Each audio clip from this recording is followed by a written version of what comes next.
South ఇండియాలోనే biggest sorry store మన Varahi silks మన విజయవాడ ఎంజీ రోడ్ లో డిసెంబర్ 4వ తారీఖున ఘన ప్రారంభం.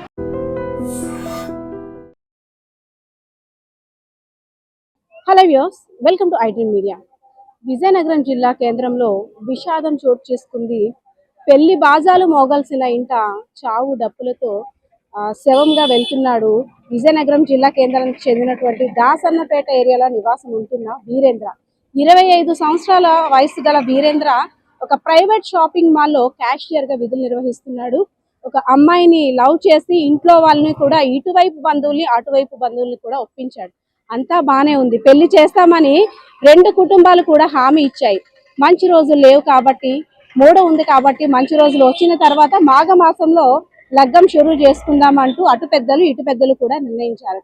కానీ ఒక్కొక్కరి మనసు ఒక్కోలా ఉంటుంది కదా. మరి ఏమి ఆలోచించుకున్నారో ఇద్దరు ఎవరైతే కాబోయే వధూవరులు ఉన్నారో వారి ఆలోచన ఎలా ఉందో అర్థం కాలేదు. రాత్రికి రాత్రే తగుపడి ఎలా అయినా పెళ్లి చేసేసుకోవాలని నైట్ బట్టలు కొనేసుకొని సింహాచలంలో పెళ్లి చేసుకోవడానికి ఏర్పాట్లు చేసుకున్నారు. సో ఇదంతా కుటుంబంలో తెలిసిన తర్వాత, సరే ఒగ్గానొక కొడుకువి, 2 అమ్మాయిలు ఉన్నారు, మాకు నీ తర్వాతే ఏదైనా అనేసి అని తల్లిదండ్రులు కూడా సరే సింహాచలంలో పెళ్లి చేసుకొని వచ్చేసేయని ఒప్పుకున్నారు.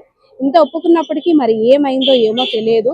పొద్దున్న ఫ్యాన్ కి ఉరి వేసుకొని వేలాడుతూ కనిపించాడు ఆ వీరేంద్ర. అలా చూసిన తర్వాత ఏ తల్లిదండ్రులకైనా గుండె ఆగిపోతుంది కదా. ఇంకా వారు ఎవరి కోసం బ్రతుకుతున్నారు?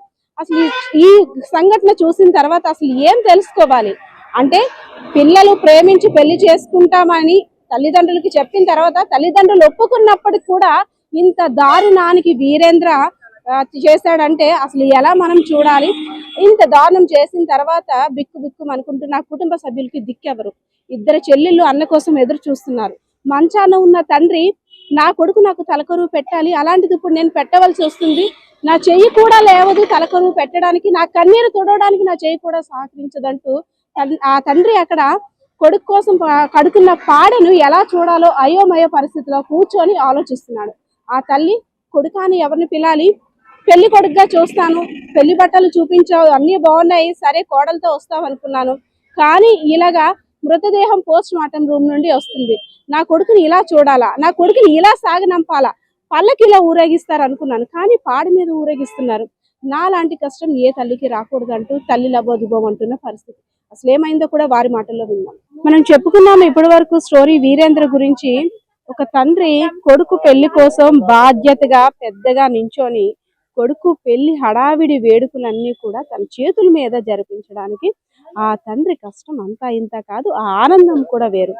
అలాంటిది కొడుకు దహన సంస్కారాలు, అలాగే కొడుకుని పాడి మీద పడుకుని పెట్టడం కోసం తండ్రి దగ్గరుండి అలాంటివి చేయడం అంటే ఇది నిజంగా ఎంతో పాపం చేసుకుంటే గానీ ఇలాంటిది రాదేమో. ఆ తండ్రికి ఎంత కష్టం అంటే ఎవరు కూడా మాటల్లో చెప్పలేనిది. మనం చూడొచ్చు వీరేంద్ర గారి యొక్క తండ్రి ఎవరైతే మృతి చెందాడో, వీరేంద్ర తండ్రి తన కొడుకుని పాడి మీద తీసుకువెళ్ళడం కోసం ఇక్కడ ఏర్పాట్లు జరుగుతుంది. అసలు ఏమవుతుందో అయోమయంలో కూడా ఉన్నారు. ఇదంతా ఎందుకు చేస్తున్నారు? పెళ్లి వేడుకలు జరగాల్సిన ఇంకా ఈ చావు వేడుకలు ఏంటని ఒకసారి మాట్లాడదాం. సార్, మీ అబ్బాయి పేరేంటండి? వీరేంద్ర. వీరేంద్ర ఏం చేసేవాడు? జూడియో బట్టల షాప్ లో క్యాషియర్ గా చేస్తున్నాడు. ఎంతమంది అండి మీకు పిల్లలు? 3, ఒక బాబు 2 పాప. అసలు ఏం జరిగింది? వీరేంద్ర పెళ్లి హడావిడి అని తెలిసింది. అంటే పెళ్లి హడావిడి అంటే ఏంటిది దారుణం? గౌరవం అంటే గౌరవం అంటే ఇది ఇప్పుడు నిన్న 1 గంటకి కరెక్ట్ గా నన్ను మధ్యాహ్నం 1 గంటకి నుంచి గొడవ అయిందట. గొడవ అయితే మా ఆవిడన్న మా పాప వెళ్ళారు 2. ఎవరికి గొడవ అయింది? అమ్మాయికి అబ్బాయికి? లవ్ మ్యారేజ్ చేసుకుంటున్నారు. పెళ్లి చేసుకోవాలని 3 సంవత్సరాలు పెట్టి అనుకుంటాను. నేను కూడా చేసేది ఇంకెళ్ళి చేసి వాళ్ళ ఇంట్లో కూడా వాళ్ళ ఇంటికి వెళ్ళి చెప్పాను. నేను ప్రాబ్లం అంటే నిన్న మరి 3 నెలలు బట్టి చాలా అనుకుంటారు. మా అబ్బాయి కూడా అన్నాడట, చేసుకుంటున్నానంటే చేసుకో, ఇంకెందుకమ్మ చేసుకుని ఇంకెందుకు మా ఆవిడకి చెప్పాను నేను. అంతే. రాత్రి పెళ్లి బట్టలు తీసుకొచ్చి అమ్మ నేను రేపు పెళ్లి చేసుకుంటున్నా, నేను మా తోటకోళ్ళను మా మేనల్డ్ పిల్లలు వెళ్ళారు. వెళ్తే అక్కడ ఏదో ఘర్షణ అయిందట. మా వాళ్ళు అన్నారు మూడ ఉంది, 3 సంవత్సరాలు పెట్టి ఉన్నారు కదా, ఇప్పుడు మూడ ఉంటుండే గాబరా పడిపోతున్నారు, ఈ 3 నెలలు ఆగండి చేసేస్తాం అన్నారు. ఆ పిల్ల పండక్కి, పబ్బాలకి, పుట్టినరోజులకి మా సావులైనా కదలే రావడం చేయడం, ఇక్కడ ఉండడం, ఒక రోజు ఎంత మా ఇంట్లో ఉండడం అన్ని చేయడం అన్ని జరుగుతున్నాయి. చేసేస్తాం కదని మేము ఇంటికి రప్పించుకుంటున్నాం. నిన్న కాదని రాత్రి వీళ్ళు వచ్చేసాక రైల్వే స్టేషన్ వెళ్ళిపోయిందట. మరి అబ్బాయికి కూడా ఇద్దరు చెల్లెళ్ళు ఉన్నారు, చెల్లెళ్ళ బాధ్యత కూడా ఉంది. అదే విధంగా తండ్రి కూడా అదే కాలు చెయ్య కూడా పనిచేయదు. ఆయన ఏం చూస్తున్నాడు కూడా ఆయనకి అర్థం కావట్లేదు. ఆ మానసిక స్థితిలో ఆయన ఉన్నారు. హెల్త్ బాగాలేదు. కిందటే వచ్చింది మా ఇంటికి, వచ్చింది ఏవో ఫాదర్ పుట్టినరోజు ఏవో చేసుకున్నారు, చందరు అన్నీ అయ్యాయి, బాగానే ఉంది, వెళ్ళింది. రాత్రి ఇప్పుడు వెళ్ళి మా తోటకోళ్ళు మా కూతురు వెళ్ళి వచ్చేసాక ఆయన టార్చర్ పెట్టిందట, మీ అమ్మ మీ నాన్న కూడా రావద్దు, నువ్వు ఒక్కడవే రా పెళ్లికి అని. సైకోలా బిహేవ్ చేస్తుంటాడు. ఆ ఎండంతో ఆడు నాకు ఎంత కుటుంబం ఉన్నారు, ఎవరికి చెప్పకుండా చేయడం పెట్టి నా పని చేసుకున్నాడు. అమ్మా ఒక తల్లిగా ఏదైనా జరగచ్చు అక్కడ, కొడుక్కి ఆమెకి ఆమె ఏదైనా జరగచ్చు. నిర్ణయం వల్ల ఫ్యామిలీ గురించి అబ్బాయి అసలు ఎలా ఆలోచించలేదు. ఆ తెల్లవారు వచ్చి అంటది మీరే చంపిస్తాడు, రాత్రి అంతా అక్కడ బాగానే ఉన్నాడని మళ్ళీ మమ్మల్ని నిందేస్తాం. మా పిల్లల్ని మేము చంపించుకుంటామా? రాత్రి పెళ్లి బట్టలు కూడా తెచ్చుకున్నాడు. ఉదయం సంవత్సరంలో పెళ్లి అని 9:30 అనేసి బట్టలు తెచ్చుకొని ఉన్నాడు. రాత్రి వీళ్ళు వచ్చేసాక అడుగుతుంది టార్చర్ పెట్టింది. ఆడ ఫ్రెండ్స్ అందరూ చెప్తున్నారు, మాకైతే తెలియదు. మా ఇంటికి వచ్చినట్టు బాగానే ఉంటది. ఆ పిల్లలు ఒప్పుకున్న తర్వాత మంచి రోజులు లేవు, సింహాచలం వెళ్ళిపోవాల్సిన అవసరం ఏముందో తెలియట్లేదమ్మా. తెలియదు. పిల్లడైతే మరి ఏంటి నోరు ఎప్పలేదు. వాడు ఈ వీరేంద్ర షాప్ లో పనిచేస్తున్న కొంత లేడీస్ ఉన్నారమ్మా.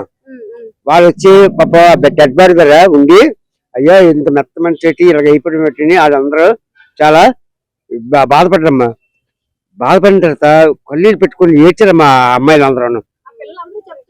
అందరూ ఇంత మంచి ఇలాగ అయిపోవడం పెట్టి పాప ఆ పిల్లలందరూ ఏడ్చుకున్నారమ్మా. నా తోటి అంటే నాకు కన్న కూతురుతో సంబంధం. అంత 25 సంవత్సరాల వయసు గల కుర్రోడు, ఇంటి బాధ్యతలు ఉన్నాయి, 2 ఆడపిల్లలు, తన తర్వాత పెళ్లి చేయాల్సిన బాధ్యత ఉంది. తండ్రి మంచాన అంటే ఏ పని చేయలేని స్థితిలో ఉన్నాడు. అంత బాధ్యతను అబ్బాయి తీసుకునే నిర్ణయం వల్ల ఇప్పుడు కుటుంబం పరిస్థితి ఏ చేస్తామ్మా? అది ప్రభుత్వం చేయాలి. తర్వాత నెక్స్ట్ వాళ్ళు ఎవరి మీద ఎవరైనా చర్య తీసుకుంటే మాత్రం నువ్వు ఒప్పుకోమ్మా. ఇక నెక్స్ట్ నువ్వు ప్రభుత్వం పరంగా ఏదైనా సరే వాళ్ళకి సాయం చేయాలమ్మా. అది జరిగిన సంఘటన అంతా కూడా విషాదాంతం. ఈ రోజు పెళ్లి తల్లిదండ్రులు ఒప్పుకున్నారు, పెళ్లి చేస్తామని హామీ ఇచ్చారు. ముహూర్తాలు లేవు కాబట్టి మాఘమాసంలో మంచి లగ్గం చూసి పెళ్లి చేద్దాం వేడుగ్గా అనేసి అని ఒప్పుకున్నారు. అటు అమ్మాయి వైపు బంధువులు, అదే విధంగా వీరేంద్ర వైపు తల్లిదండ్రులు, బంధువులు అందరూ కూడా ఒప్పుకున్నారు. కానీ కంపల్సరిగా ఈ రోజునే పెళ్లి చేసుకోవాలని అవతల ఎవరైతే అమ్మాయి ఉన్నారో అమ్మాయి పట్టుబట్టడంతో దానికి కూడా ఒప్పుకొని సింహాచలంలో పెళ్లి చేసుకోవడానికి అన్ని ఏర్పాట్లు చేసుకున్నారు. పెళ్లి బట్టలు కూడా కొనుక్కున్నారు. కానీ అసలు ఈ మధ్యలో ఏమైందో తెలియదు. తెల్లవారికి శవమే తేలాడు. అంటే పెళ్లి వేడుకల్లో చూడాల్సిన కొడుకుని సింహాచలం వెళ్ళైనా పెళ్లి చూసి వచ్చేద్దాం అనుకునే సమయంలో ఇలా ఈ ఫ్యాన్ కి ఉరేసుకొని చనిపోవడం అత్యంత బాధాకరం. మాకు తోడుంటాడు, కష్టాలకి నీడవుతాడు అని ఆలోచించుకున్న కొడుకు ఇప్పుడు శవమే పాడి మీద వెళ్తున్నాడు. పెళ్లి బాజాలు మోగాల్సిన ఇంట చావు బాజాలు మోగుతున్నాయి. మా లాంటి కష్టం ఎవరికి రాకూడదంటూ కూడా తల్లిదండ్రులు ఇక్కడ ఆర్తనాదాలు పెడుతున్న పరిస్థితి కనిపిస్తా ఉంది. బాలకృష్ణతో పద్మ, ఐటమ్స్ మీడియా, విజయనగరం. నిజంగా ప్రస్తుతం ఉన్నటువంటి సమాజం దేనికి ప్రయారిటీ ఇస్తుంది? ఆర్థిక సంబంధాల చుట్టూ మాత్రమే తిరుగుతుంది. మళ్ళీ ఎన్నికలంగానే చాలా విరక్తి కలుగుతున్నాం. మంచి అనిపిస్తుంది కదా, లేడీస్ కూడా ఛాలెంజింగ్ జాబ్స్ చేసినప్పుడు చాలా బాగుంటది. ట్రాఫిక్ అసిస్టెంట్స్ గా నియమించిన ట్రాన్స్జెండర్స్ అందరితో సాల్యూట్ చేయించుకుంటున్నారు. ఫుడ్ డెలివరీ ఇవ్వటానికి వెళ్ళినటువంటి డెలివరీ బాయ్ అనిల్ పై కళ్ళ ముందు